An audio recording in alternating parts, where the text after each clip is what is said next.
Mesela diyelim o an bir şeyin üstünden ağlıyor, mor. Biz onları da görüyoruz.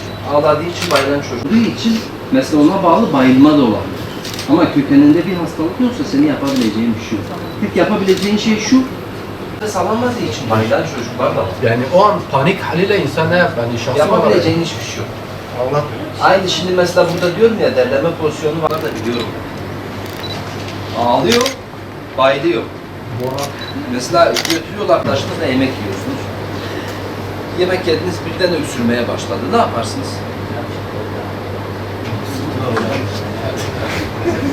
Geldi, ayağını buraya koydum.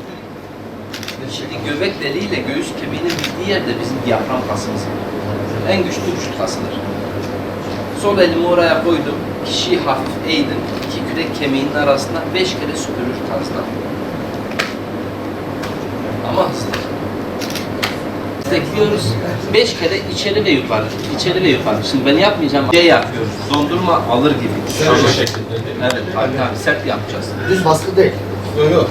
Kendine doğru da çekiyor. Evet. 5 kere içeri ve yukarı. 5 kere karnına bastım yine çıkmadı. 5 kere sırta, 5 kere karnına. Düşecek el hocam. Bir süre nefes alamadı, kalbi durdu. Hemen ne yapacak? Alamıyor.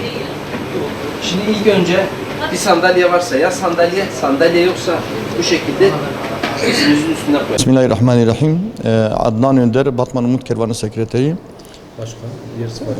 Aynı zamanda Batman Umut Kervanı Arama Kurtarma Başkanıyım. Kurulduğumuz 2005 yılından beri genellikle insani yardım olarak faaliyetlerde bulunmaktaydık. Yalnız malumunuz 2023 yılında Maraş'ta meydana gelen ve 10 ili kapsayan afet sebebiyle arama kurtarma ihtiyacımızın oluştuğunun farkına vararak biz de bünyemizde Batman Umut Kervanı bünyesinde bir arama kurtarma ekibi oluşturduk. Şu anda eğitimlerimizi aldık. Enkazda arama kurtarma, temel kampçılık, haberleşme, navigasyon eğitimlerimizi aldık.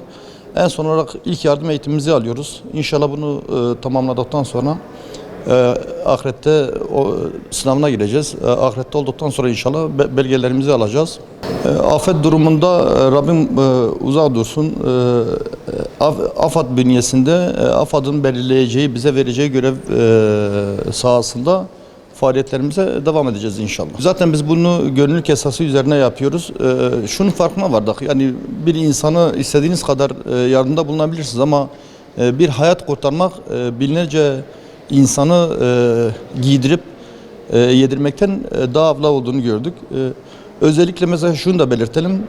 Aldığımız ilk yardım eğitiminde bunun bütün kesimlere verilmesi gerektiği kanaatindeyim. Hatta şunu da diyebiliriz. Özellikle okullarda haftada bir ders şeklinde verilebilir yani bu ders. Çıkarıyorum, yoksa sandalyeye oturuyorum.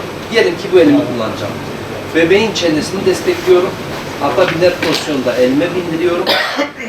Hafif dizimi öne çekiyorum, eğim uyguluyorum ve elimi dizin üstüne koyuyorum. Şimdi bu müdahaleyi yaparken ayakta yapmıyoruz. Koydum. Çeneyi niye destekliyoruz? Bebeğin boyun kasları gelişmediği için biz birazdan müdahale edeceğiz ya, boyuna zarar verebiliriz. Çeneyi tuttum, iki kürek kemiğin arasına 5 kere vurdum.